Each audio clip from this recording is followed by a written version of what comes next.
दोस्तों आज सुनाने वाला हूँ मैं आपको मोटिवेशनल स्टोरी। तो चलिए शुरू करते हैं इस मोटिवेशनल स्टोरी को। दोस्तों एक प्रोफेसर क्लास ले रहे थे। क्लास के सभी छात्र बड़ी ही रुचि के साथ उनके लेक्चर को सुन रहे थे, उनके पूछे गए सवालों का जवाब भी दे रहे थे। लेकिन उन छात्रों के बीच कक्षा में एक छात्र ऐसा भी था जो चुपचाप और गुमसुम बैठा हुआ था। प्रोफेसर ने पहले ही दिन उस छात्र को नोटिस कर लिया लेकिन कुछ नहीं बोले। लेकिन जब 4-5 दिन तक ऐसा ही चलता रहा तो उन्होंने उस छात्र को क्लास के बाद अपने कैबिन में बुलवाया और पूछा, तुम हर समय उदास रहते हो, क्लास में अकेले और चुपचाप बैठे रहते हो, लेक्चर पर भी ध्यान नहीं देते, क्या बात है, कुछ परेशानी है क्या? सर वो छात्र कुछ हिचकिचाते हुए बोला, मेरे अतीत में कुछ ऐसा हुआ है जिसकी वजह से मैं परेशान रहता हूँ, समझ नहीं आता क्या करूँ। प्रोफेसर भले व्यक्ति थे, उन्होंने उस छात्र को शाम को अपने घर पर बुलवाया। शाम को जब छात्र प्रोफेसर के घर पहुंचा तो प्रोफेसर ने उसे अंदर बुलाया और बैठाया। फिर स्वयं किचन में चले गए और शिकंजी बनाने लगे। उन्होंने जानबूझकर शिकंजी में ज्यादा नमक डाल दिया। फिर किचन से बाहर आकर शिकंजी का गिलास छात्र को देकर कहा, ये लो शिकंजी पियो। छात्र ने गिलास हाथ में लेकर जैसे ही एक घूंट लिया,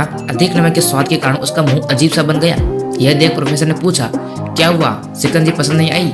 नहीं सर, ऐसी बात नहीं है, बस शिकंजी में नमक थोड़ा ज्यादा है। अरे अब तो ये बेकार हो गया, लाओ गिलास मुझे दो, मैं इसे फेंक देता हूँ। प्रोफेसर ने छात्र से गिलास लेने के लिए अपना हाथ आगे बढ़ाया लेकिन छात्र ने मना कर दिया और कहा, नहीं सर, बस नमक ही तो ज्यादा है, थोड़ी चीनी और मिलाएंगे तो स्वाद ठीक हो जाएगा।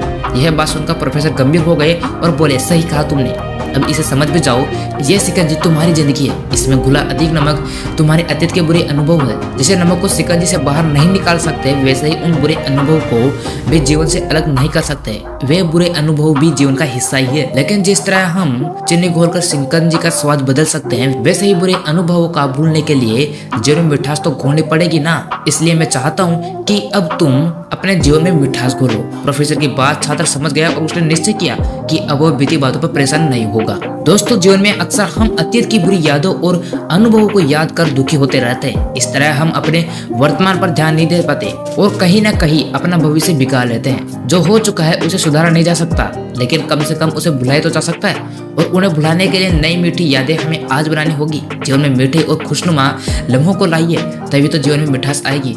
दोस्तों आज की ये मोटिवेशनल स्टोरी आपको कैसे लगी कमेंट करके बताइए और दोस्तों चैनल को सब्सक्राइब करना बिल्कुल मत भूलिएगा। मिलते हैं नेक्स्ट वीडियो में।